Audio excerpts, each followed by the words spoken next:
Good evening, ladies and gentlemen, and welcome to a mildly delayed but not dismayed fake accents unite.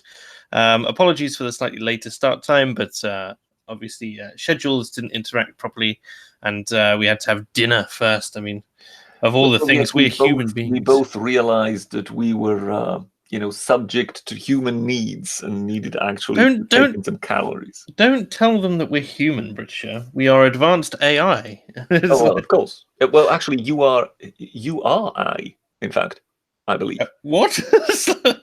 Well, Oh, I am you. Yes, yes, I I am. seem to remember, I seem to remember you sending me a message whereby somebody was convinced that you were in fact me.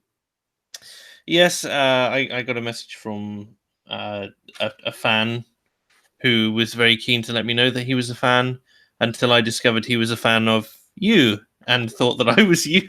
No, that has to be a mistake, just because I obviously don't have fans. Look, just because, Britisher, you and I share the same genome, just because we are the same person at two different, So separate, what you are distinct points saying, in the same timeline. what you are saying is, with you being the younger one, you Hmm. therefore are my The clone. the younger you. I'm not a clone. I just am you from a previous point in the timeline. Ah, I see. I will So develop into yes, you later, so this is as you know. one of these sort of conundrums which possibly could bring the universe to an end, whereby the two of us have met each other, which of course, as we are told in the films, no person should ever meet themselves because it could kind of Oh yeah, paradoxical, create isn't it? some kind of rift in the This is, time space continuum or whatever. so this is why anyone who attended the unpopular opinions deep law meetup should be thanking themselves that British didn't turn up, and thus ending the universe as we know it. Well, so there you go. Um, I've saved the universe once again. Once again, I was going to introduce you to this evening as the oft ambivalent Britisher. How do you feel about that? Well, how do we say? Today I'm not feeling ambivalent. Today I'm just feeling outright fed up. Fed up with what? Fed up, yes. Um, well, you know what it's like. The entire YouTube treadmill. You try to. You're now expected to bring out as many updates as you possibly can. And that is in particular if you want to maintain momentum on this platform. Britisher is momentum confirmed. Carry on. Yeah, well, of course. I mean, Corbyn Ho. But well, if they can't No, make Mad Mercenary. I see you in the chat. Just clip that. if they Just can't clip make that. anything out of that, they can't make anything out of anything. But so I mean, last week I had an absolutely sensational week. Mhm. I mean, it was just ridiculous. The channel just took off like crazy. Because one video in particular seemed to really excite them. Oh yeah. And that was just recently, just as it got to about 48,000 or so, it was then age restricted. Oh, Um, oh yes. This explains a certain This explains a certain super chat which has come in from Makuta Pterodax, who says Britisher appears age restricted immediately. yes, yes, yes. So it was just remarkable that Oh, here is yeah. a video. Oh, this is let him speak, isn't it? Yes, here is a video in which you're trying to tell people, look, for Christ's sake, don't throw milkshakes at folks. Don't try and attack people. Leave people be, let them speak, age restricted. Yeah, thanks. Yeah, we So, can't teach children that it's okay to debate your enemies. yeah, so I appealed, and Oh. it has been reviewed and it has been confirmed as age restricted. Uh, So that kind of has taken the momentum off it. But if I can now get some, if I can get perhaps one or two updates up, I might be able to maintain some of the momentum. well, we hope so. So I had an You, idea. I wrote a little sketch. I needed 3 people. I thought, okay, I have 2 people in mind who smaller channels mhm. might be worth helping them. And I was thinking, well, I'll have a long shot. I'll contact a bigger YouTuber, see whether he might be interested or not. But then those kind of long shots, you kind of, Well, you kind you of know plan for them not to be there, but you hope that they precisely. will. Yes, yes. Then you sort of think, well, I'll just ask someone else, if you know what I mean. Well, of the two smaller channels, one of them's busy. Perhaps this weekend. You do know what I do weekends, don't you? Yeah, do the week that was. Yeah. The other one, the other one hasn't responded. But what we understand is that the larger channel is PewDiePie, and you're going to do meme review next. Of course. Yes, yeah. Although I noticed that your last three, the weeks that was have done relatively well. Yeah, So. PewDiePie would. What it is the week that was have recovered. Yes, I know. I know that's what you were saying, but like, Yeah, I mean, compare it to a year ago, you're still up on the old account. So but when it comes to PewDiePie, and please, by any means, anybody feel free to quote me on this. I will never be on PewDiePie's channel because I'm much too edgy for PewDiePie. Of course, and I just, it's a joke at your expense, Britisher. Clearly, the edgelord that you are, you're never going to make it on there. Yeah, precisely. Well, I mean, I seem to be, of the kind of the circle of people, which we seem to kind of, know here online. I seem to be the edgy, dangerous one. Of course, you're the most freakishly extreme of us all. Yeah. I mean, it's Count Dankula who looks up to me when it comes to sort of the lordery.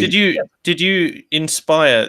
Were you there in the wings before his meteoric rise, stratospheric, and you were the person who said to him, "Perhaps you should get a pug." Perhaps you should get a dog. People like animal videos. Perhaps you with a dog. He was just like bouncing outside a club one day. You were there, and you're like, "You should get a pug." No reason. You should get it. And now you've cultivated him into what he is today. I'm glad that some things seem to be picking up because yes, but as I say, I was just I mean, it's picking up. It's already slowing down again, as I say. Oh yeah, you ignore that. Embrace the win and aim for another. Was phenomenal. I mean, when you're looking at Social Blade and you have got over 300 new subscribers in 2 days after each other, you're kind of looking at this going, this is more like it. I like this.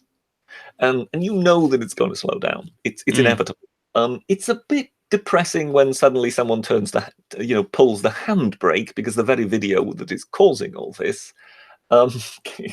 Well, I tell you what, it's age restricted because I have a feeling that a lot of people, in a way, do what I do on their mobiles and whatever. They're not necessarily signed in when they're looking at YouTube. No. So if you're not signed in, YouTube can't know your age. So if you come up against an age restriction, it just tells you you can't look at it. You know what I mean? That's a pain. So yeah, it really seemed to take a significant chunk out of it, if you know what I mean. So you're sort of looking at that going, okay, well, it was good while it lasted.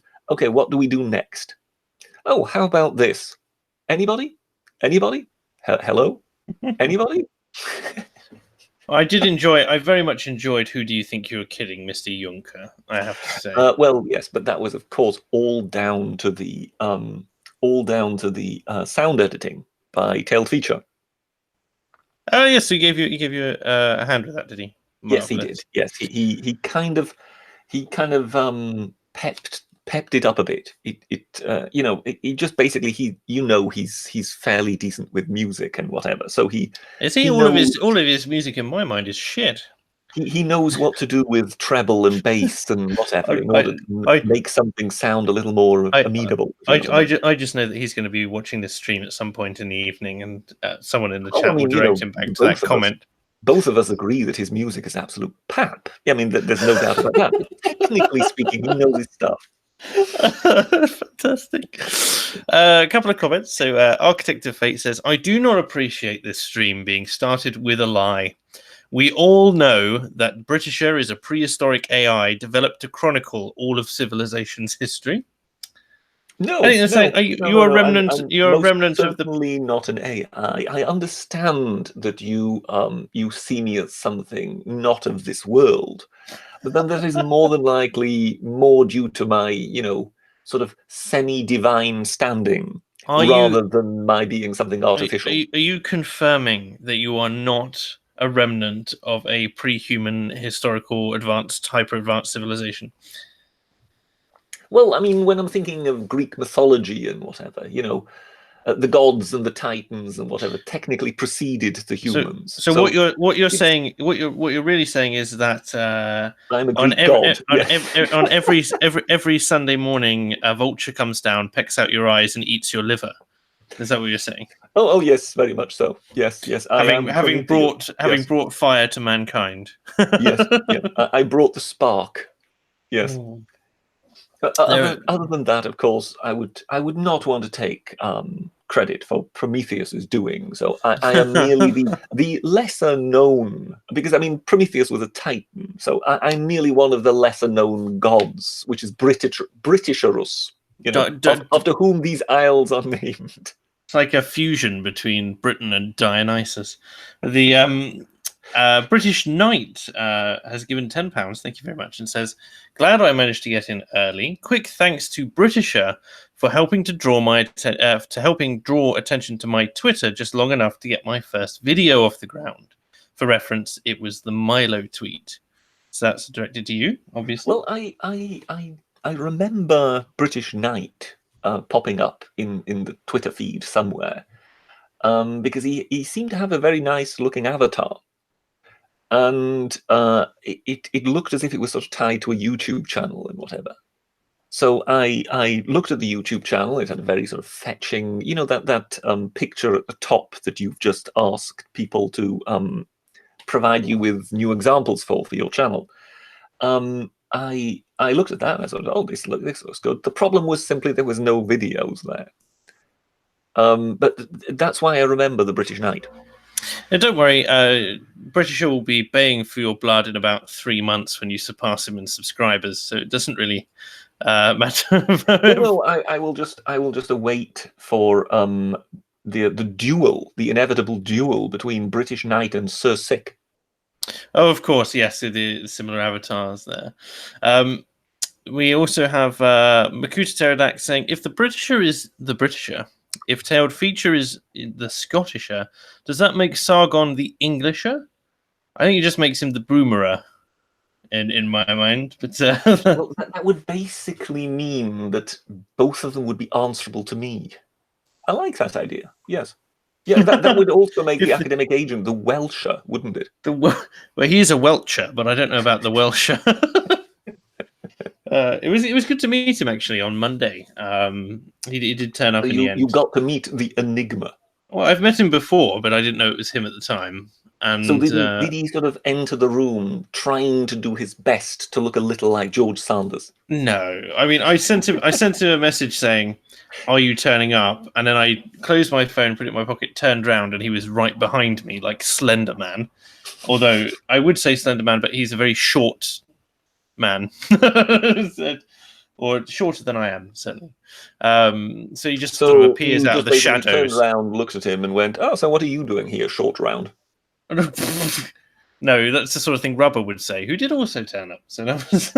Well, I just thought it would have been a chance to get back, with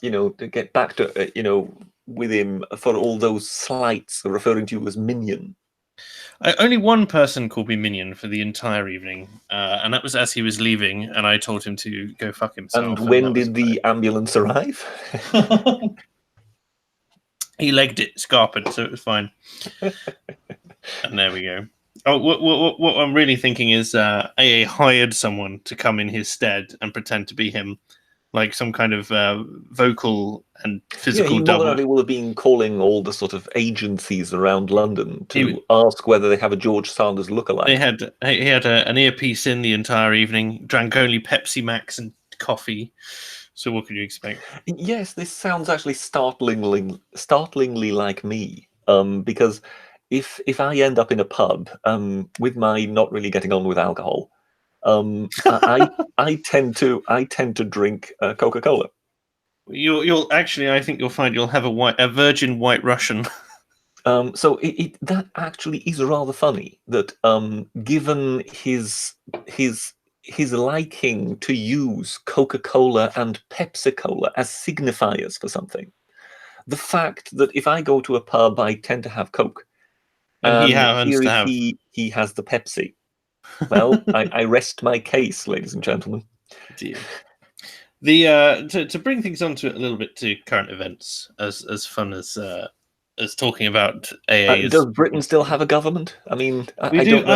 I heard. Since we started this stream, things could have developed. I heard rumours that Theresa May was going to resign, and I was quite disappointed to discover that that was not true. But instead, Andrea Leadsom has decided to head off. Put it like this: I think she isn't resigning because there's an election tomorrow. Well, the EU election. I mean, really. Yes, but what I mean is, therefore, one still is trying to maintain some sort of front. You know, I don't think if there would be an election that she would necessarily make the evening. No, seriously.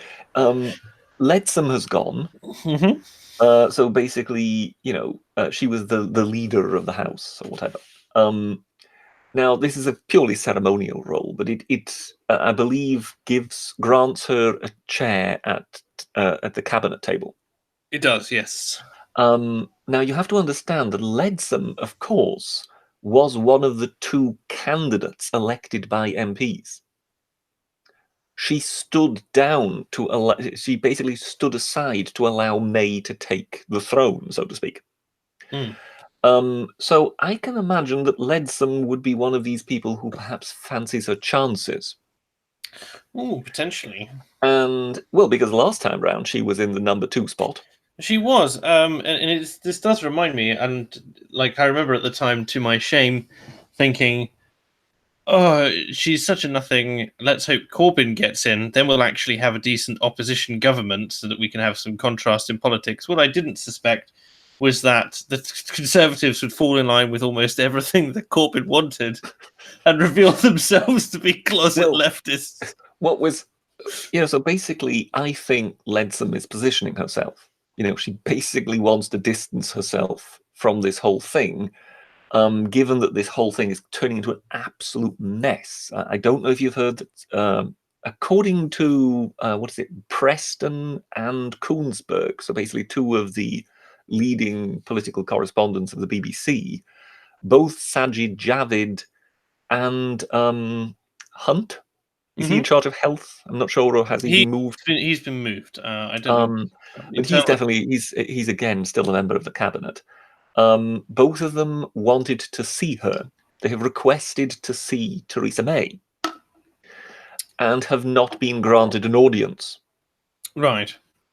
So here are cabinet ministers asking to see the prime minister, and the prime minister is not available.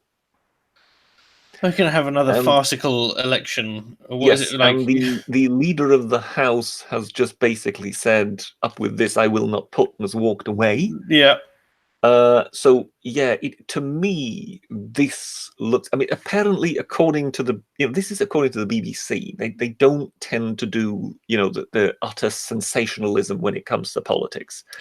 According to them, they are saying that cabinet ministers, are briefing them saying Theresa May is dead in the water. There is no way that basically it's a matter of days. Yes, but she should have been dead in the water about 6 months ago. But yes, yes, she should have been dead in the water. But we've never had basically the cabinet briefing the press saying she's done for. I know. This is over. But I also don't think one of the reasons, because people keep complaining about her staying power, right? Like, how has she managed this? Like, to do what no other prime minister has managed to do in all of British history, to cling on after defeat, after defeat, after defeat, after embarrassment, after and failing to deliver. She's at the head of a spineless party, and it's no one wants the job. No, everybody knows it's a completely doomed enterprise until the next general election. I don't think so. I think that half the cabinet would immediately jump at it. Nobody wants somebody else to have the job. They're finally sick and tired enough for it. But I think they knew that they needed her to basically mess up the negotiations to the degree that they have, that so they could throw her away No, Maybe it was because, and again, I'm just spitballing here, and this is just for the sake of my own amusement rather than any kind of logical grounding. Oh, you're Perhaps meaning to say you're not being absolutely dead serious. I'm not being absolutely dead serious. If can you imagine if she'd been such These a people terrible out there record it anyway. It might be used for all sorts of things. Imagine she's been such a terrible Home Secretary, right? She's fallen into the reins of power as Prime Minister. Yeah, she's kind of tripped on her way, And on her way up the stairs and has fallen she's failed. upwards. Yeah. She's failed upwards, and they hate her so much that they've conspired to keep her in as long as possible, so she can mess up as much as possible, so that when she is eventually forced to resign, they don't have to give her any other position within the British government. It's so bad that she has to leave. Can I be very cynical? Of course. There's a one-word answer to why the Tories are now acting. Milkshake. Farage. Farage, yeah. Yeah, it's... Remember, the only reason they had a Brexit referendum in the first place was Nigel Farage at the head of the UKIP. Mm-hmm. And now you are seeing Farage storming ahead in the European election, but also there seems to be indications that he would do well at a general election. Now, this is terrifying the Tories. This terrifies me a little bit, just because of the way it's set up. Well, yes, but what I mean is, you look at it and you realize, okay, the Tories have always seen him as their nemesis. He basically stood down, he walked away because he thought it was done. Yes, he did. They have basically kept it alive for him. He's now stepped right back in, and it's as though he was never gone. No, it's a complete tsunami of Farage. Yes, so whereas they thought, oh well, it will take him some time, it will this, it will that, he has stepped right back into where he left off. And of course, immediately, what is happening on the back benches is the Tory MPs are looking over their shoulder going, am I going to keep my seat? Because that's what provided the pressure. Mm-hmm. The backbenchers pressuring David Cameron, saying, we need something done, something needs to be done, because Farage is pushing, if you don't do something, UKIP is either going to beat us in our constituencies, or it is going to sufficiently weaken us to let a Lib Dem or a Labour candidate win our seat. Yeah, and you've got to combine, like, to do something. Even with the loss of momentum for UKIP, but like they're still sitting there with enough kind of general support across the nation to add to that momentum. Yeah, I mean, the thing is that UKIP in a way have the network. So, they've got a network and they've also got councillors and things like that. But right now, they just don't seem to have the momentum. Whereas Farage seems to have he just seems to have come into British politics again like a raging bull. I mean, there's just, it's unbelievable what has happened. When I saw those images of Anne Widdecombe being cheered at a working men's club in a former mining town in Yorkshire, I couldn't believe my eyes. I mean, that really is something that just does not occur. I struggle to explain it to any American listeners out there. I mean, that is like Hillary Clinton being cheered at the annual meeting of the NRA. Do you know what? Do you know what I think it is? Like, and again, I'm going to be cynical. I think a massive contribution to Farage's resurgence, aside from the fact that he's just charismatic in and of himself, is the fact that Sargon and Tommy Robinson have effectively played Satan. Mm-hmm. And so the mainstream media, certainly, I mean, we've seen this with Sargon in particular, where they've just been caught up in attacking him, and so they've almost had no space because what he's done has been so egregious to their own mind's eye that Farage has basically they've had to partially support him. He's almost like the darling Yeah, of because he has of that, played their game. and he's played it the So basically, establishment game. Yes. he has been on television saying, "Oh yes, it's terrible. UKIP, it's absolutely outrageous," and Tommy Robinson and this other fella, it's just outright abuse. So there he is agreeing with him. Now, agreeing with them, now when he does that, how do they then make him the pariah? Exactly. So he has used UKIP's troubles to completely outflank the entire media and the political establishment. They don't have anything to hit him with. That's why they've now tried the finances, party finances. Yeah, I can admire the way Farage has handled the situation. What I am distressed by is the fact that one, he's just effectively punching down. Well, I mean, he's just using everything. I mean, he more than likely knows that this is completely unfair because he's been at the receiving end of it. So he knows that, when he's basically saying that Sargon, that's just outright abuse and whatever, he knows that that will be entirely manufactured because he's been at the receiving end of that. Yeah, he's very good at kind of So in that regard, self-publicizing. he's being very cynical, but he's playing it to win, and he doesn't really care. Yeah, I to the point where I think that I almost think that he's going to go in, he's going to storm these EU elections and force the issue for the other parties, and then as soon as it is possible for him to bugger off again, he will. Yes, but I don't think that. But I don't think. But I don't think that the parties themselves get that about him. I think that they are scared that he's going to come in as some kind of new wave opposition party, take all their seats, and get like a hung parliament to happen. Put it like this: if they do not resolve this Brexit, then he will. Basically, I think he is prepared to stay in it until it has happened, but not for a moment longer. So if he goes into these European elections and he wins in a landslide, which now looks very likely.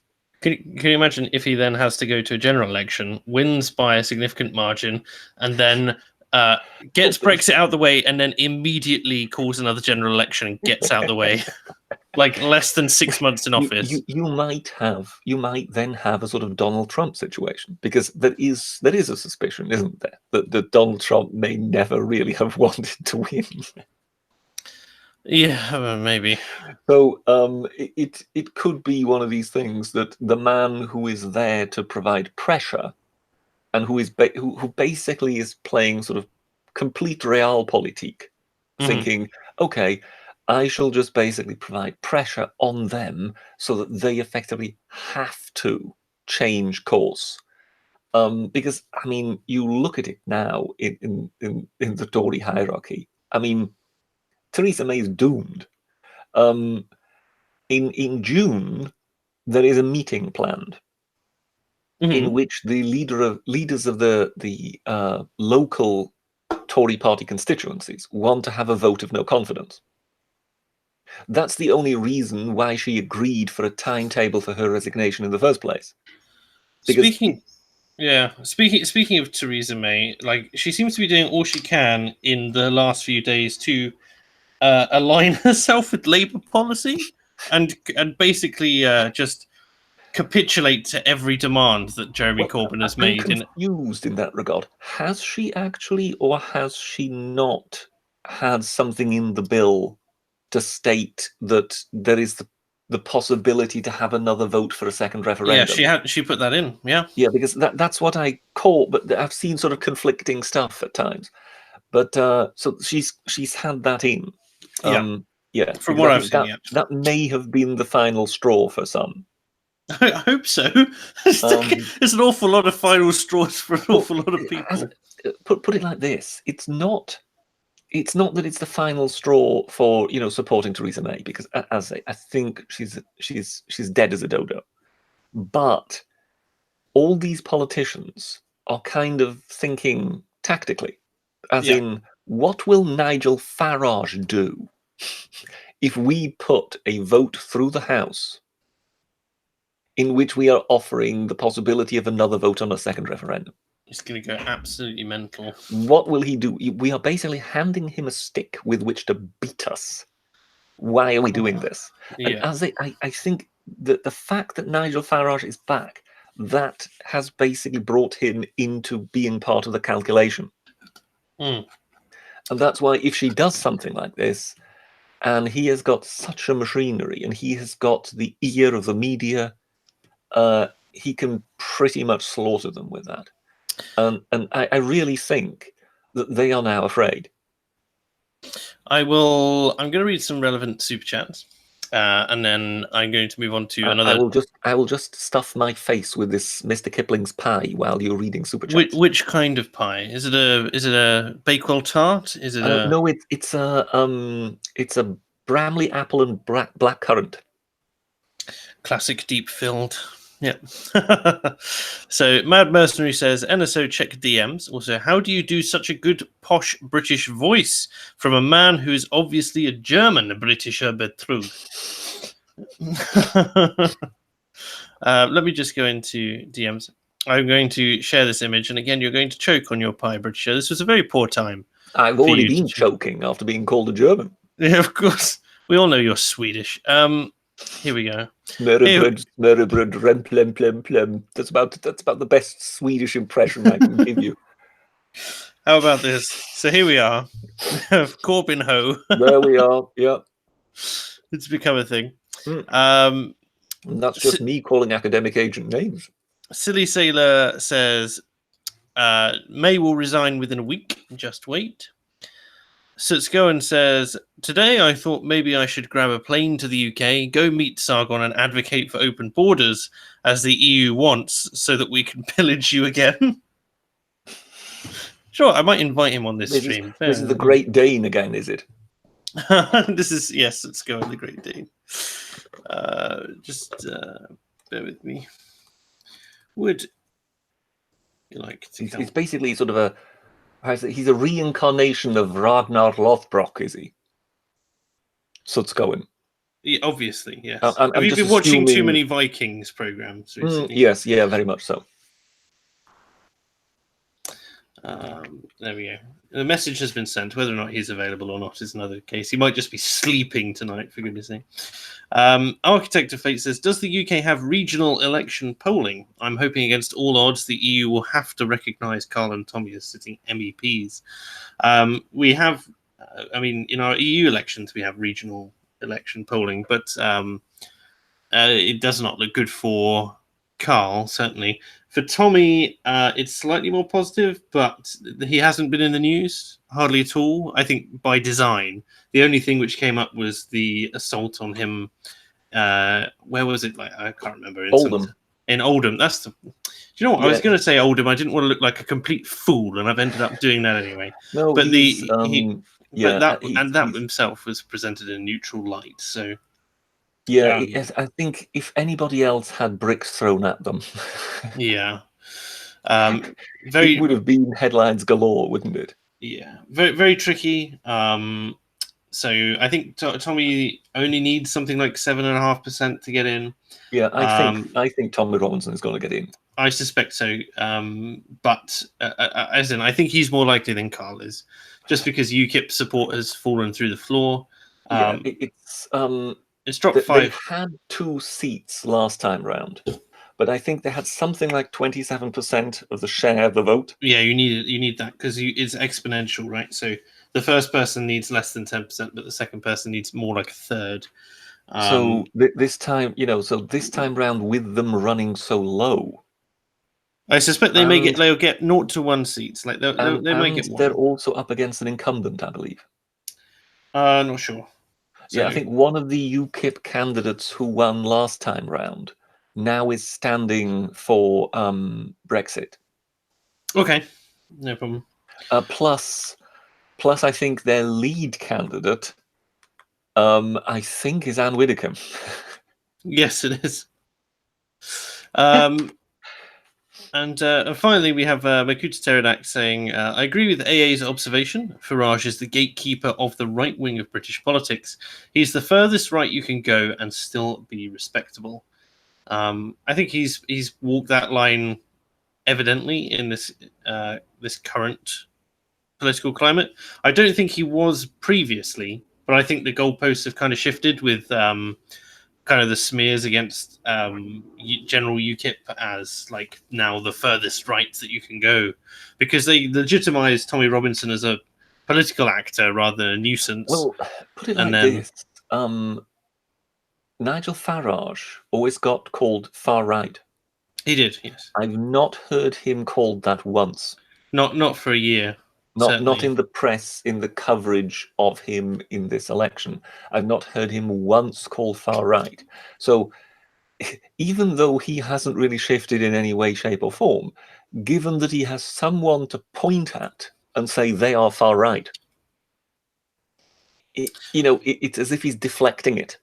He's a bit Teflon, a little bit Trump, isn't he? So yeah, it's going to be interesting. But I think, yes, first and foremost, I think we're going to see. To those people in the chat, sorry, who are saying that he's further right than Tommy or Sargon, I suspect that he is at a similar level or further right. Yes, but it's to do with the perception in the general public space and the media, which we're talking about with regards to this. It's more so than his actual political designation, well, as limiting as so right and much left of is. so much of it is sort of play. I think it's not just the way we understand our own politics. I think it's also how we understand other people's politics and whatever.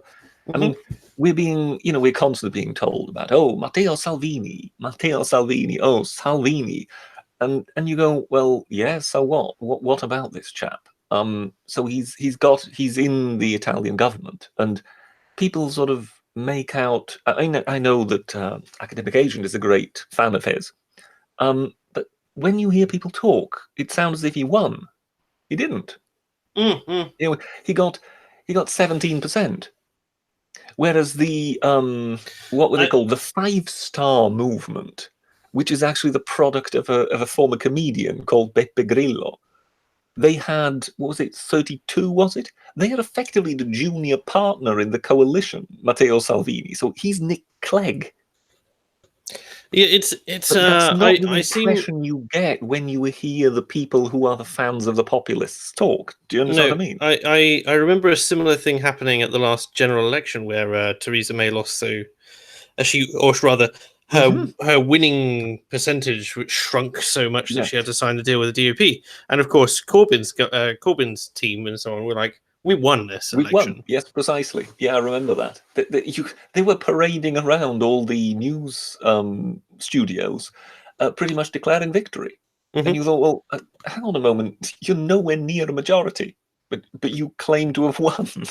But the best I could describe it is back in the running, Yeah. No, I mean, it's, again, for the Americans out there, it's the equivalent as though Trump wins the next election, but by a smaller margin. So the Democrat candidate appears on CNN and declares victory. That's effectively what happened in the British election last time round. It's a bizarre series of events, but you can understand why they do it as well. And it's like victory by degrees, isn't it? It's a victory to them compared to the last time they ran, and so if they inch ever closer to power. But I believe I kind of worked it out so that they would still need the equivalent of all Scottish seats to get to a majority. Oh yeah, I think it's a case of it's a kind of a moniker of the opposition, because if you are the ruling party, you can only ever lose or maintain the hegemony. So it's a relief when you win and it's a nightmare when you lose, as opposed to everyone else where it's like, if you gain a percentage point, you can treat that as a victory. Yeah. Whereas if you're already ruling and your majority moves from let's say you have a 10% majority, moves from 10% to 11%, it makes no difference. And if it drops from 10% to 5%, then you're sweating. Unless, of course, you're David Cameron and you are the winner and you're in government, but you're in government in coalition. and then you win again, but now you don't need the coalition partner anymore. Yeah. Then Especially if you deflect all the blame onto the coalition precisely, partner. yes. That's when it's time to be smug, when you can, we can actually just basically take number 10 on your own. But no, it's a sort of strange game how parties will present, because everybody, I mean, you must have seen it by now, when you see those late night coverage programs, with presented by David Dimbleby or whatever, that goes all the way through the night, and they have a kind of rolling team of Labour and Conservative and Lib Dem, MPs that they bring in to be the talking heads as the results come in. Yeah, I remember sitting up through that. Yeah, all three of them will always declare how they're actually doing very well, and how this is to be expected and whatever. And it's so painful, that basically. So say Labour just lost the majority in some constituency or whatever, and then Dimbleby asks that particular Labour MP, as in sort of, oh, well, so what do you make about that result? And the Labour MP will say, well, yes, but what I would like to draw your attention to is this particular constituency here down south, where we have actually won the majority. Well, again, like as much as I'm I have a real soft spot for UKIP. I'm a member of UKIP, and I have a kind of I'd like to see them succeed. They had this whole thing about this by-election that they had entered, and they'd tripled their support there from where it was. It was a solid Labour seat, and they'd gone from 3% of the vote to 9% or 8 points. Yes, so it remained a solid. And it remained a solid seat, and that was the thing they wanted to focus on. And I was just like, and I did so, but it was kind of like, does national polling reflect this and so on? But at the same time, UKIP is, and Carl in particular, like one of the reasons why I think Carl has managed to keep going as voraciously is he just doesn't trust any of the polls, and you can understand why. And at the same time, so for instance, Tommy hasn't really been talked about in the news, but I think he's going to do significantly better than the polling shows. But I don't know, because I've not seen any polling regarding Tommy Robinson. The polling suggests that he's initially showed that he was around 20% people wanted him in, and then it went down and down, and now they're saying it would be funny if he would win sufficient percentage to effectively be entitled to 2 seats, wouldn't it? That would be amazing. But the so you've got that going on, and then at the same time you've got but I think UKIP, and in particular the smear campaign against both Sargon and, to a lesser degree because he hasn't been as active, Dankula, has kind of done it in polling wise, and it'll have convinced enough of the kind of normie public that they are untouchable, as it were. It will be interesting to see what happens with UKIP, because when it comes to party politics, after the result comes the reckoning. So if UKIP are deemed by their own members to have failed, then one will look to the leader, as in, is this the sort of thing that will we've already behead UKIP? If you know what I mean. I'll add on to that, because the deputy leader of UKIP made moves a few days ago. Okay. Where he basically disavowed several candidates, and in what we consider to be or what the UKIP considers to be a play for the leadership, positioning, as you might say. Yeah. And it's just like, of all the times, it's perhaps not a good time to do it when the election hasn't even been held yet. Yeah. But once the election is through, that's when the question will arise. When there is such a Brexit train, upon which to jump, if you know what I mean, that the fact that UKIP got none of it, or at least it looks likely as though they won't get any of it, and the Brexit Party will run away with it, there may well then be repercussions for the leadership. And with the leadership changing, that could then change the dynamic of the party entirely. It's tricky. I mean, Batten, as a result of this, is going to run again. He was going to step down, basically because he's not because he doesn't want to do it. Like, he never wanted the leadership in the first place, and he wants someone else to come up, like more young blood. Mhm. However, this whole thing is betraying his trust that there's anyone who he can trust to take over the reins. So I think he's going to stay. Carl won't do it. Carl's entire job is to be kind of make like it was a mixture of a meme and other stuff. But you just go, like, he doesn't want to lead a political party. Like, even if I don't think he'd go that far. Like, Yeah, even I mean, with all that he's I done, think the reason why he's still going is because he sees this as a way of challenging the status quo.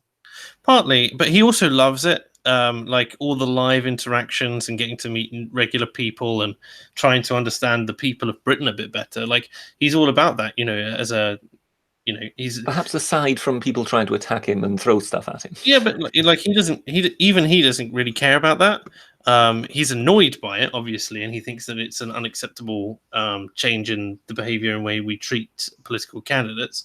But like, to him, the core of it is talking to regular people, getting their stories, meeting kind of interesting people, but and on having difficult conversations with his opposition in a much more public way than, say, on the internet, where he's faced with the same bank of kind of leftist autists that he usually is. It's not like Yeah, there's only so yeah. many times you can refute Kevin Logan and Christy Winters, right? Like, he's got to keep going. Like, he's done with the alt-right on there. He kind of wants to do this stuff. He's kind of sick of politics as a game. So to me, this is kind of like a big hurrah. He can still do live shows and so on, but he wants to do like more comedy and more history and stuff like that. And I think this is kind of like the climax of his political aspirations in terms of like the kinds of content that he wants to produce for YouTube in the political realm. Yeah. Well, we'll see what happens. But yes, I think at the moment, the way I sort of see it is, my understanding was he was kind of entering into it as a genuine candidate. Yeah, of And course. Like, he's fully prepared. UKIP clearly was in with a shout. I mean, with Brexit so to the forefront, they were in with a shout. I don't think they quite expected this kind of storm to unfold over them, and Nigel Farage to run away with it. So, in that respect, I think he was in with a serious chance being in second position in that particular constituency. The national trend has now just taken it away from him. Yes. But I think there is still, how should we say, there is still some fire in his belly. When it comes to just trying to kind of challenge this sort of tyranny of political correctness. He like, his whole goal with this, because he never intended, like, he was fully prepared to be elected, but it wasn't the main goal. His main goal was to expose hypocrisy in the media and to reveal the kind of the dirty underside of media engagement, and try and, I suppose, be a bit of a stalwart for new media, in the sense of, like, most of his argument hinges on the BBC have a hegemonic and like a belief in their own hegemony. So the mainstream news organizations are like, their main line of questioning is, if we don't tell people in the public space what you're like, how are they going to know? And he's like, they can check out my YouTube channel. All the alt media stuff is there. I have much more audience than you guys get tuning into this sort of thing. So he's challenging that. And I think it's an interesting experiment in what, and it will be demonstrated hopefully through the election. Although, again, to a lesser extent, because Farage has just kind of steamrolled through the whole thing. like a demonstration of what is the reach of alternative media in really. I mean, yeah. So the juxtaposition of old media and new media. I understand what you mean. That was an interesting concept. What happened here, however, was basically that the old figure who was still established in old media, Farage, came in and played his game, which kind of overshadowed that whole thing. But yes, it would have been an interesting. It would have been a very interesting thing to see happen if it would have ever come to full fruition, if you know what I mean. Whereby you might have had, the person who is known to be on the internet actually being in the real world, but then so too possibly other political figures interacting with him on the internet. But as I say, given the dynamics of the whole thing, that never happened. Because I mean, the whole thing kind of went off the rails a bit. But yeah, I mean, I still think that we're kind of waiting for something like that to happen. We still haven't really seen anybody translate internet popularity into popularity in the traditional media or in the real world, if you know what I mean. Like it's not in a political space. No, Well, I mean the only even beyond the political the space. only industry I can think of where it's worked is music. Even though rarely, because you get things like that is largely because music itself has basically gone virtual. Yeah. Like the Arctic Monkeys managed to do very well, for instance, and Justin Bieber was discovered online and stuff like that. You know, like I think there's. You're not really making a point here. No. I didn't say it was good music. I said the music industry, right? Just be very specific. I've been watching some of the series Lucifer recently. Oh, right. And at one point, he is kind of asked something about hell or whatever. And what kind of music gets played or whatever. And he says, "Oh, you would be surprised. Some fairly popular recent pop music gets played. Some chap called Bieber for some reason. You should hear the screams." The people in chat are saying, like Global Hystericus here says quite relevantly, UKIP won't know after this election's happened whether any gains are because of or in spite of Sargon and Co. And I think that is important to note at the moment. It's been such a roller coaster, shall we say? Well, there've been two things happening simultaneously. So there's been the attack on UKIP, largely at Sargon's expense. But then at the same time, you've had this kind of steamroller on the other side with Farage. And, which one of those really was the killer blow, or was it a combination of both? But it's almost impossible to divine that. Yeah, very difficult. Very difficult. I'm going to just, as I say, go through the last few super chats which have poured in. Mr. Spoon has donated £10. Thank you very much. And says, Farage shifted the Overton window over at least 11 years and has now pinned it in position by making himself and his views respectable at the expense of UKIP. It's cynical, but it seems effective. Yeah, I think I'd agree with that, wouldn't you? Well, I say, when it comes to his views, I think his views may not necessarily even be that different than those of UKIP or Sargon's. Well, no, but that's not what we've said. But as I say, he knows how to play the game, so he is publicly outraged at something that he himself might even agree with, but he knows that is what the media sort of expect to hear. So if he actually says, well, I don't really see that much wrong with that, then he immediately becomes a co-pariah. Whereas if he basically stands back and says, oh, well, yeah, this is disgusting, I don't want anything to do with it. Become his BNP to demonize, effectively. Yeah, precisely. Yeah, it's good. That's a good analogy. Yes. And I mean that in the metaphorical sense, not the literal. So Scowen says, appreciate the compliment, Britisher. There you go. I can't remember what your compliment was, but he's thanking you for it. I refer to him as the Ragnar Lothbrok Yes, of that's right. modern Denmark. Yes. He says, but I just want to return the North Sea Empire. We are the true trade power of the world. 0.1% of the world population doing 15% of naval trade. Smug face. What can I say? I can think of another naval. How reliable are 8th century statisticians? City Sailor says, you assume electoral victory is the only kind of victory. What are Sargon's stats on Social Blade like? Think. I don't think Sargon was doing this to pump up his own but YouTube. it's nonetheless a worthwhile point. I mean, Is. has he benefited from it? I mean, has his Some- exposure in the real world a little, but you have to. benefited his? Right. Okay. So I've just had a quick look. His live channel has been down, obviously, because he was banned from live streaming for 2 months by YouTube. Then his. I wasn't aware of that. I know he kept it relatively quiet, but it's the reason why his D&D series had to move around a bit.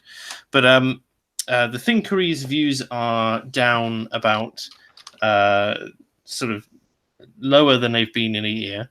And his main channel has had much more views, but it hasn't really translated into subscriber growth. And he's ended up being completely demonetized now by YouTube. So there is that. So despite the fact that he's had, I think, 9 million views in the last month, he will not be receiving much revenue for that compared to what that kind of viewership is actually worth.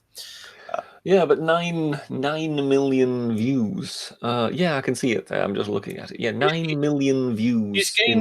That's not a bad thing to have. He's gained about 50,000 subscribers in 3 months. I think that's the thing. It's interesting there, seeing just on Monday and on Tuesday, you can see some big minuses there. Yeah, I don't know. It's just interesting because Rubin posted something in which you could see his subscriber wheel spinning backwards. I don't know. And that was Dave Rubin, and he was sort of saying, well, what the hell's going on? It would be interesting if that has happened on several big channels at the same time, that suddenly, big chunks were taken off. Because, I mean, are we really believing that, 777 people, suddenly unsubscribed from Sargon's channel in 2 days? It looks odd, doesn't it? I'll have to ask Susan the next time I'm round for dinner. An Architect of Fate says, well, I mean, you're the one who is interviewing, party leaders and leading journalists. So I wouldn't at all be surprised if you're the one to have dinner with the YouTube CEO. Reminds me, I really must email Douglas Murray. But Architect of Fate says, if the UK really wants independence and liberty, would a policy to immigrate 1 million American traditional libertarians work out? They'll bring guns. If we're going to be forced into open borders, we should import 1 million Americans. Yeah, but how do we import 1 million Americans exactly? The same way we import the other 300,000 per year. Well, yes, but what I mean is the other 300,000 per year seem to be, flocking here voluntarily, but the 1 million Americans do not seem to be emerging. You just have to point out. I'll just get Do you just basically frog march them here by at gunpoint? I'll get on the phone to Steve Bannon, and we'll make it happen. We'll just please don't bring them. Call Donald Trump and ask him whether he can lend us 1 million Americans. No. Like, I would never presume to have the ear of the president, British. Don't be ridiculous. I'm quite happy to be one step removed. Well, but then again, I mean, we just told Steve Bannon nowadays is sloppy Steve, isn't he? Dominic points out all we need to do is tell them there's oil. Oh, there is that. Yes. Yeah. Or we could convert the currency that we trade our oil in from dollars to the gold standard or something. Or we could just basically point out at the near-communists in the north and say that there's a threat of invasion. Yeah. Tail feature obviously rolling in his grave at this. Oh dear. Well, I mean, it kind of proves the point that they're all extreme leftists up there. You know, I mean, I know. they've been I've changed. gender bending. They've been gender bending for centuries now. Yes, you know, of the course. men walking around in skirts. Easy access, isn't it? I've changed my mind on whether or not we want Americans over here. A human has just said we could rename the UK Airstrip 1. Yeah, it's not very original though, isn't it? Oh dear. Yeah, someone already wrote that in a book, I believe. Speaking of going back a little bit to Nigel Farage, the Sun, that bastion of good journalism, has released an article. Well, I've never trusted them since they've given up on page 3. Oh, of course not. That's the only reason that you had to trust them beforehand, of course. Well, anybody who annoys Diane Abbott that effectively, I mean... Oh, yeah, because so this thing says, bus drop, Nigel Farage trapped on Brexit bus due to people armed with milkshakes. And it just reminds me that he got one lobbed at him, which was salted caramel and banana. And, Yes. like, of course, the left were crying over. We needed to know that. And I was talking to a friend of mine, and he was like, can you imagine what would have happened if someone had thrown that at Diane Abbott? And I was just like, this is clearly a racially motivated attack for the inclusion of banana. Yeah. You know, very good point. Very good point. Yes. Horrendous. I can't. It reminds me of that incident, you know, a while ago. It's a few months back now, I think, where somebody threw a banana peel onto the pitch. Oh, right, yes. At a football match. And they assumed that it was... And immediately it was, oh, racist, this man is banned for life. You think, no, you seem to misunderstand. You know, back in the 1970s, when they were taunting the black players or whatever, they would throw bananas onto the pitch. Nobody would eat the banana and throw the peel.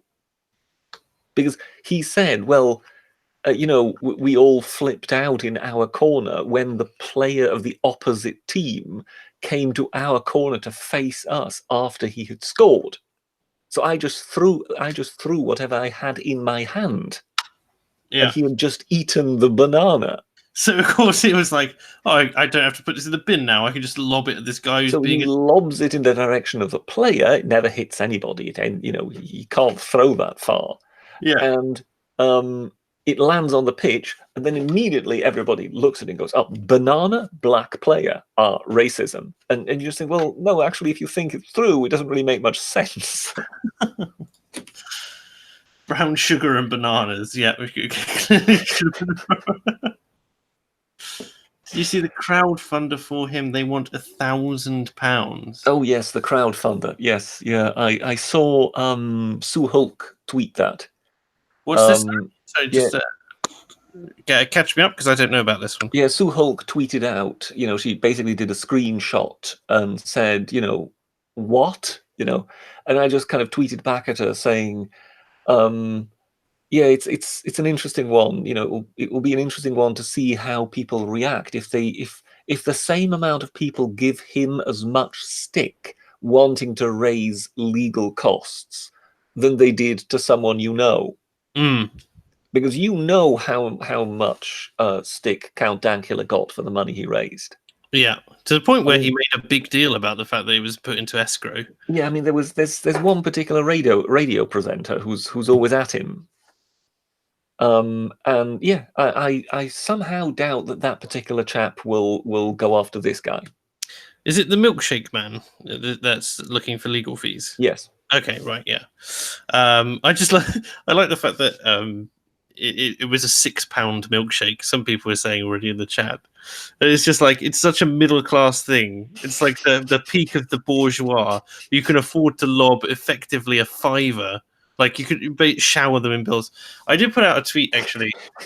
Next time, why not just burn the money and then throw the ash at them? I did put out a tweet because I thought they were terribly uninventive with the milkshake shenanigans. So I came up with a list of alternatives that could have been better memes. So you got the pizza throw. So first you throw flour at them, then tomato sauce, then shredded cheese, and you get bonus points if you set the building they're on fire to bake the pizza. I was sort of thinking when you said pizza throw, I was sort of thinking frisbee. Of course, it could be that. Sort of a ready baked pizza, kind of frisbeed in the direction of the candidate. The cottage cheese. It's just cottage cheese, but you revel in the fact that you've covered someone in curds, and you can add chopped up mint or scallions. There's the lover. You throw a drink in the face of the person, but you shout something along the lines of, "You never made me orgasm anyway." Bonus points if you're crying when you say this, and you must be dressed in a suit or a pretty dress. There's the rock star. You throw bras and panties at them. The reaction, the Tom Jones effect. Yes. The reaction might be the opposite to your desired one. They actually tried something of that nature, not obviously with bras and panties, but you remember how Ed Miliband was basically the most awkward kind of candidate you could possibly imagine. The man who only started acting like he had been told that he was going to be running for prime minister in the week before the election. Yes. Yeah. So what they did, what Labour organised, was wherever he arrived in a bus, there would be a huddle of young women outside, all wanting to take selfies with him.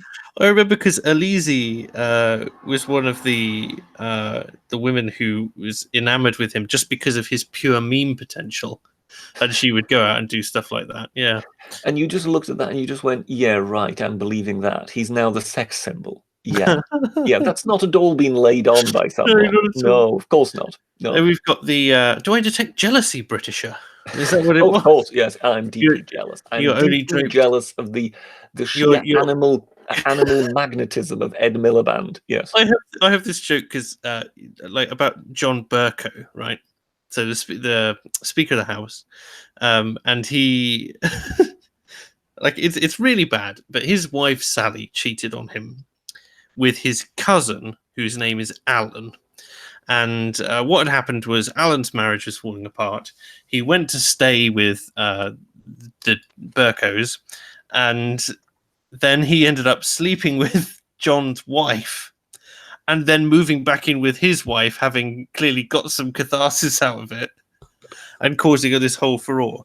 But we were just like, know these sorts of things. It was just this thing which turned up in the papers, and we were like, because we were just... I was already beginning to wonder whether by now you'd already interviewed the Speaker of the House. Not quite.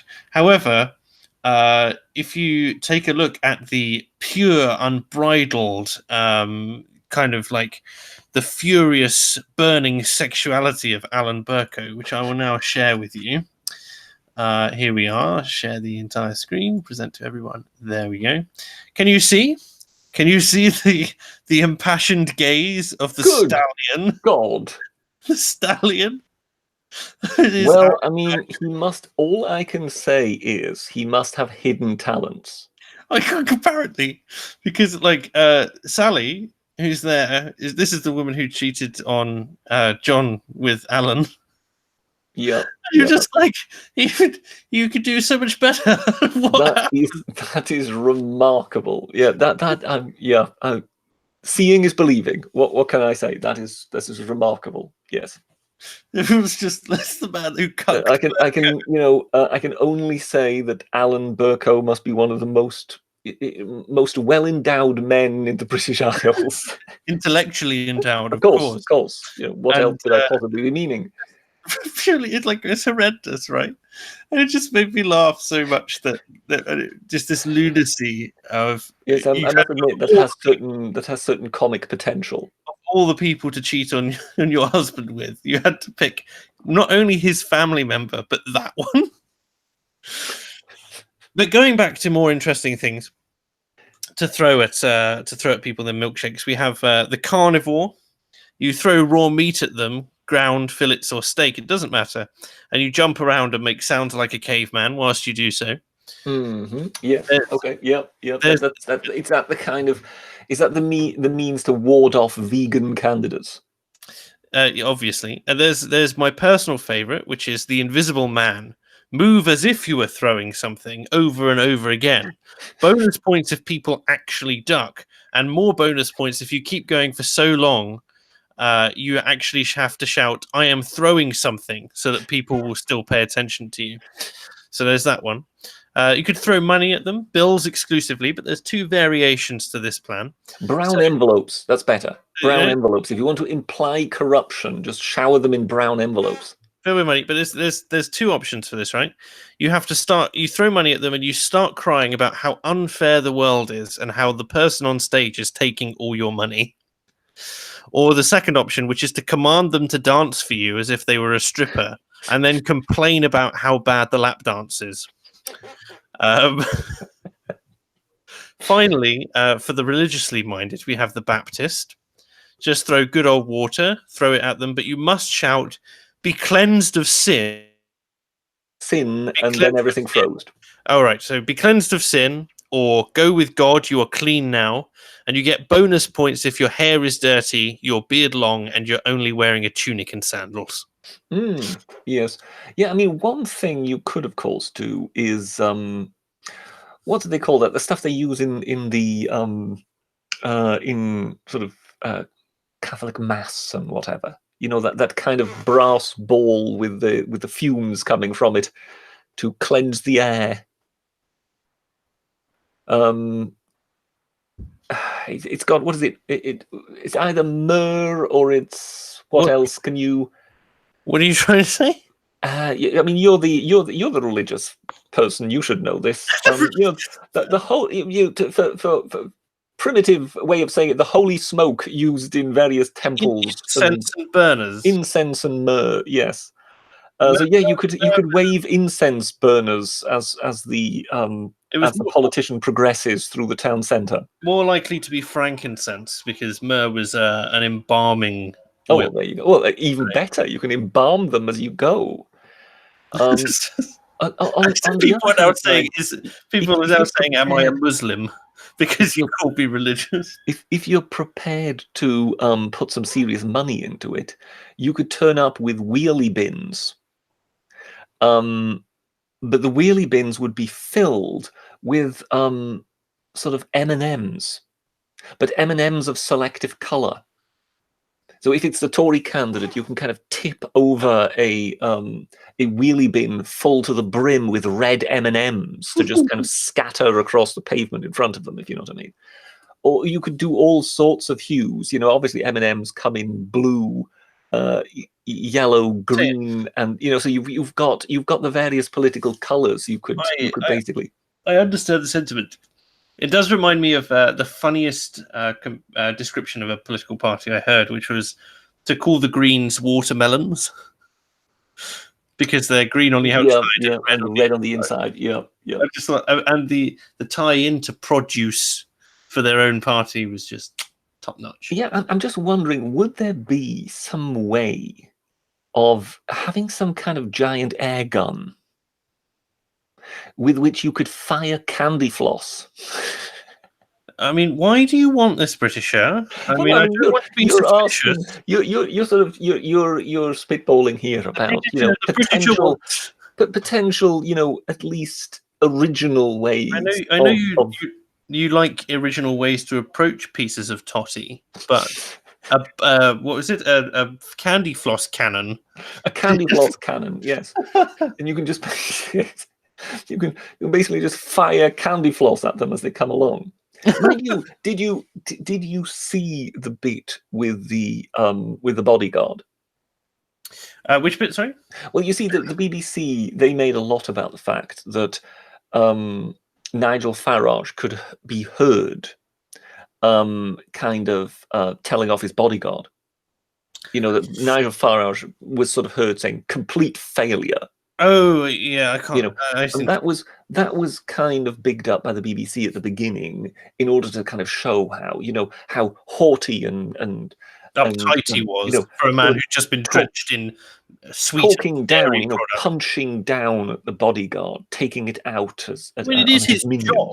But yeah, but when you saw the actual event, you could see why he was talking, because, well, the guy with the milkshake just basically comes directly at him. So basically he's walking in the exact opposite direction of Farage at Farage in a straight line. He isn't running, he isn't ducking and diving. He is walking straight up to Farage. And then when he comes up in front of him, then dumps the milkshake. And you just thought, oh, hang on a moment, he's got a bodyguard right next to him. Surely as this chap approached, you would have expected the bodyguard to step in front of Farage or something, just do anything. So yeah, you could understand why Farage kind of felt, well, hang on a moment, this was the milkshake, but what if it would have been a knife or anything? I mean, speaking of like what it could have been, like the people laughing at this, but there's already been talk, like on like more extreme, like left wing areas of Facebook, for instance, about like people complaining that the milkshakes are being uninventive because they're not violent enough, as well as some jokes about using bricks because they're more eco-friendly and reusable. And this idea, like, I mean, Britain has a torrid history at the moment with acid attacks. That's the thing I think that it's most likely to be next. Yeah, there was some woman who wasn't she the head of a charity or something? Who on Twitter kind of said, "Oh well, wish it would have been acid" or something like that. Yeah, I remember. And I think people sort of bombarded her with pictures of acid victims. She got let go by there was some, can't remember what the name of the company was. It was like Happy something or other, the Happy House or something, and that she was a member of, and they were just like, we disassociate, and she's no longer a member of this charity. So she's been facing some social consequences at least. But yeah, it's remarkable. It really is strange what's going on. And as I say, I mean, when we are sort of talking about this now with people flinging bras at them or whatever, it is the spirit of fun which has got completely lost in this, because there once was a certain element of fun at seeing. Usually, it was particularly pompous politicians who got something thrown at them or whatever. Well, you only have to remember, who was it? Was it Boris Johnson or someone else who got a shoe? Who got the shoe thrown at them? Well, I mean, that was a phase after Saddam Hussein, wasn't it? Because it was associated, particularly with the Middle East, of being something dishonorable to kind of touch someone with the sole of your shoe. That's why they also tried throwing shoes at George W. Bush. That's why when you see footage of the Saddam Hussein statue being toppled in Baghdad, why once they've stopped jumping around on the statue, they take off their shoes and start hitting the statue with the shoes, because there's a certain symbolism in the Middle East with that. So I think that's why somebody will have thrown shoes at Boris Johnson. Quite possible. Go on. But even so, you're just going, but like, it was nasty for the person involved. But I remember being apolitical, and just you look at it, and it's almost a ridiculous thing. And so, in a way, I understand what the left is saying when they're going, "Oh, it's just a milkshake, get over it." At the same time, I just think that it's so open to abuse, and we're so polarized at the moment in a way which I haven't seen. Well, I haven't noticed in years. It is the spirit in which it is being done. So when years ago the custard pie gang was going, and they were active all over Europe, that was meant in the spirit of fun. There was something kind of anarchic about it. It wasn't a matter of, we hate you, we despise you, so take this. It was quite the opposite. I think it was Don yesterday who kind of said that by what I said, it almost sounded to him as though, to a certain extent, if you got hit by a custard pie by the custard pie gang, it almost sounded as if it was recognition of your success, that you had made it to a certain extent. And I think there was an element of that. But then also there has always been sort of a streak, particularly in British society, of perhaps doing it to somebody, particularly a very pompous politician. But it would be someone who would be in power, You don't have a go at the member No, of, yeah, you you're don't have right. have a go It's not the at the opposition. opposition party. No, it's the You, people who are in control of your lives at yeah. the So one person who got it once or twice was John Prescott, because at one moment he was, oh well, yeah, I'm with the unions, and I'm a working class man and whatever. But the next moment he was two Jags Prescott, minister without portfolio, and this, that, whatever, and he loved, sort of bigging it up. And when eventually, when eventually the offer came to go to the House of Lords, he jumped at it, even though for his entire life he had always said what a disgrace the House of Lords was. Yeah. So when it came to him having a bucket of water poured over him once and things like that, there was a different element to it. He was power, but then at the same time, it was also to a certain extent being done because he was so pompous. Mm-hmm. But it wasn't done in the spirit of "we hate you." Do you understand what I mean? That there was. Yeah, no. What we've got now really is visceral. It is nasty. It is, and it's one of those things where it isn't and would not be tolerated to the main opposition party, as we saw when Jeremy Corbyn got hit with an egg the other week. Yes, the guy's being prosecuted and facing 3 months in prison. I thought it was 28 days. I can't remember the exact. I'm only going off what I think I've heard. But he definitely got time. Yes. Yeah. And then you've got this thing today where all of the cases having to be brought are civil. So the police have arrested one of the chaps who tried it on with Sargon. However, the case is having to be brought by him personally. Does that also? Well, I mean, he can press charges, but I would still think that would actually be dealt with by the prosecution. Oh, so it's not. One would hope, but it's not the sort of thing where, like, the Scottish police went out of their way to target Dankula despite no one having complained about his joke. And yet, at the same time, you don't see them clamoring for an easy, on-camera offence, which could just be prosecuted. Yeah, I mean, I would be surprised if these wouldn't be public prosecutions. I know one is, but the others I don't know. I mean, we'll just basically have to see how it plays out. But it is just, it's bizarre.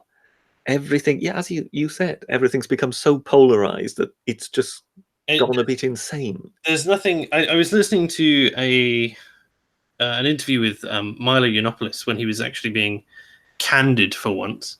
I think he was talking to Peterson actually, and he was talking about how the fun has gone from British politics in a way that it's still there in the Americans for him in the Americas. But and you just go, like at the moment, I'm like I look at myself and I'm someone who reads a lot of this stuff, who aims to comment on it as and when I'm able and when I want to. And the I find it I'm angry. It makes me so angry all the time at the moment. A lot of this stuff which is going on, the idea if someone chucked a milkshake over me, I'd beat the absolute crap out of them. You know what I mean? Like I'd be like, "That's assault. I'm entitled to self-defense, and you're leaving with a broken nose." Do you know what I mean? Like it's when it comes to the fun, I understand precisely. I mean, I wonder what, for example, the monster raving loonies are doing these days.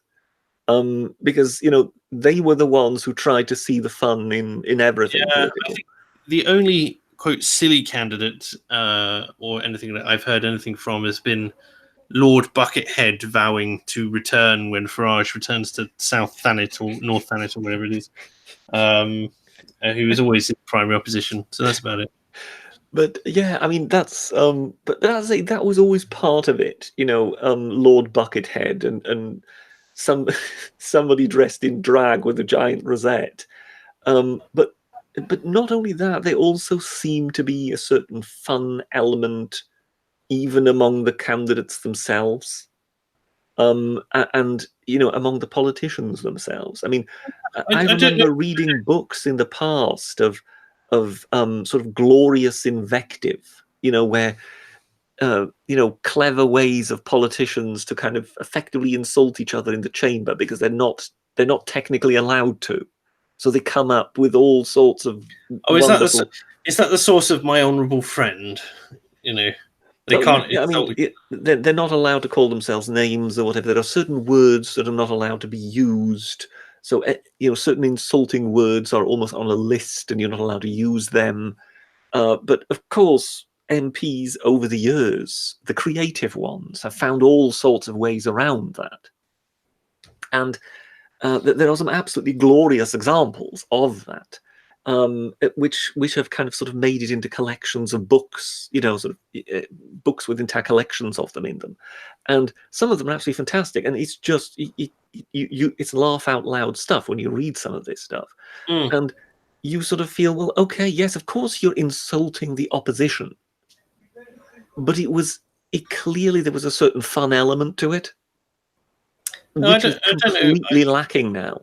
As I say, I don't know enough about it. Well, I'd say I that. think one of the most famous lines was, I think this goes back to somewhere in the 1970s or so, where it was a ding dong at the dispatch box between a Labour and a Tory politician, and when one of them had stopped speaking, the other one got up and informed the House that being criticised by the right honourable gentleman is a bit like being savaged by a dead sheep.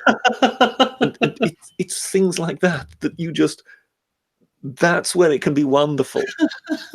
But all that. I think there's like an atmosphere, and just so people know, I'll be rounding the stream off soon. So if there's anything that you want us to chat about before the end, do just mention it in chat, and I'll try and get to it.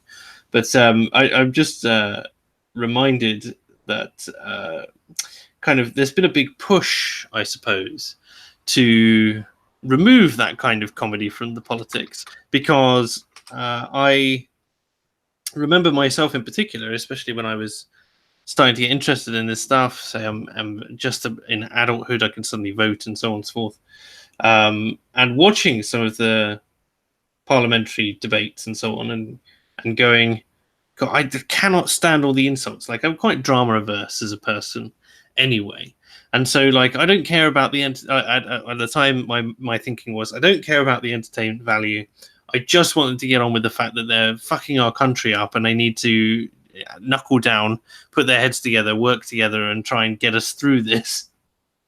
And I think like the media narrative and the ever expanding role of social media leads us to see things in such a negative light over and over again that we can't. That people have now got such a negative general view of the world that they're kind of like, when it was silly when you had people who were running the country, but you didn't really know that much about what was going on in the general geopolitical sphere.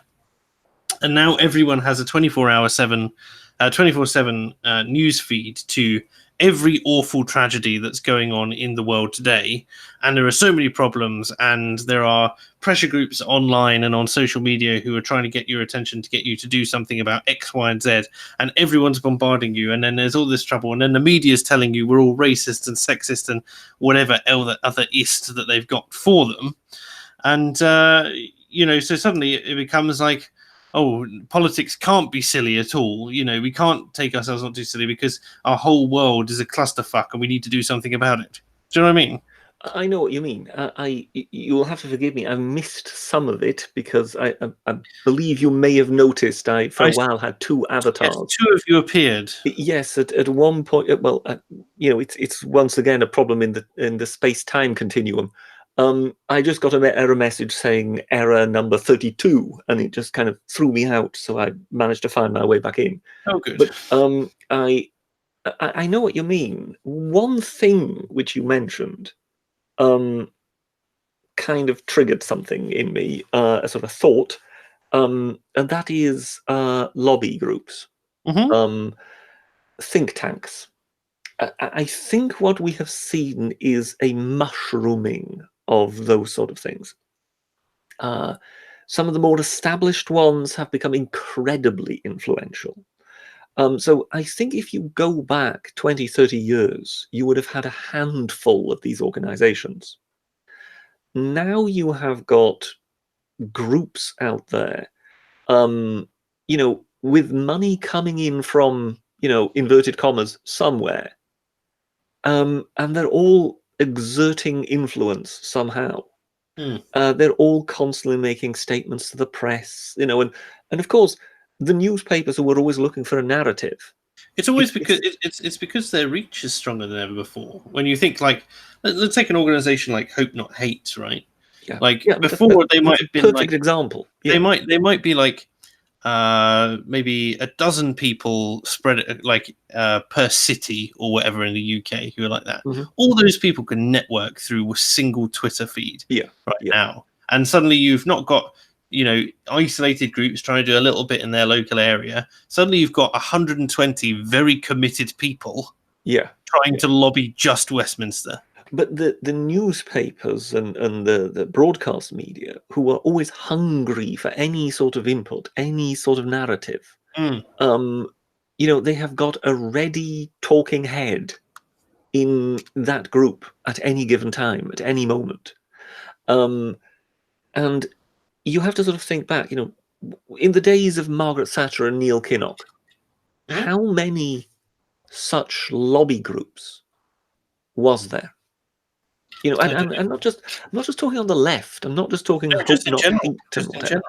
But I mean, even I mean, this might be a more noble-minded one, but something like Amnesty International is, again, it's a lobby group. Now, I think they will have been around since the 70s or 80s. But again, there was a time when something like that wasn't about trying to influence things. Sorry, you will notice there's now two of me. Yep. So No, I was just basically saying something like Amnesty International. There was a time when they weren't around. Greenpeace, there was a time when they weren't around. Dare I even mention it? Something like the Mises Institute. There was a time when they weren't around.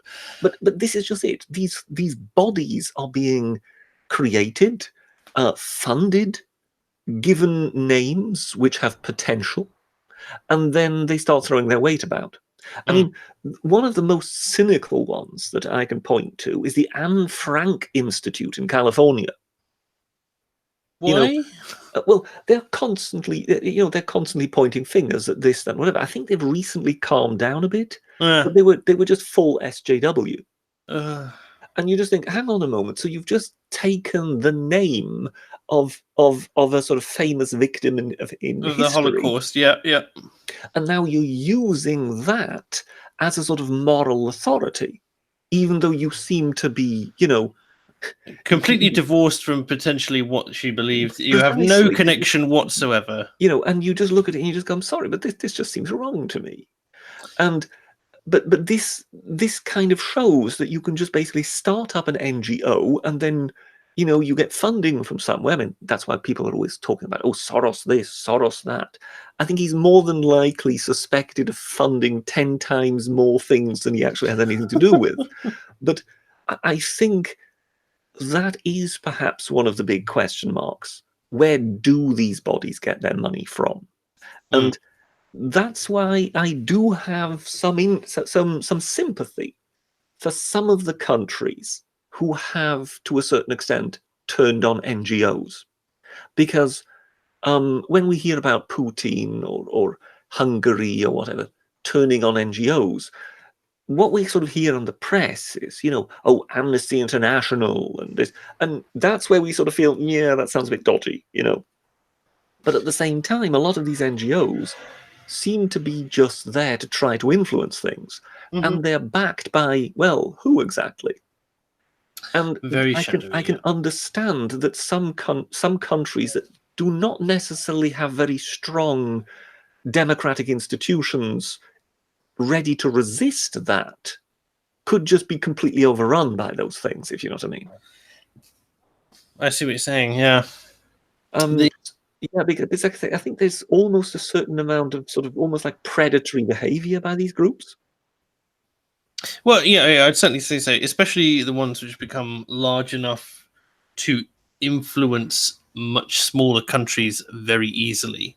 Yeah. Like they can dominate. Um, And in some cases they can consist of a dozen people. yeah, I mean, scary, isn't it? I remember once hearing a case where one feminist academic signed in support of a government consultation. So basically, a government consultation was put out, asking, well, the public's view on this and this proposed law, and then of course people can react, but so too can organizations. And this same feminist academic got to sign on behalf of 3 separate feminist institutions. Mm. So she was the boss of all 3 of them.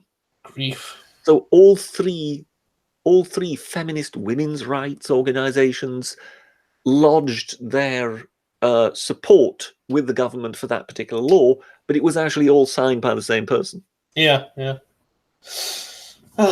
What a world we live in, British. What a world we live in.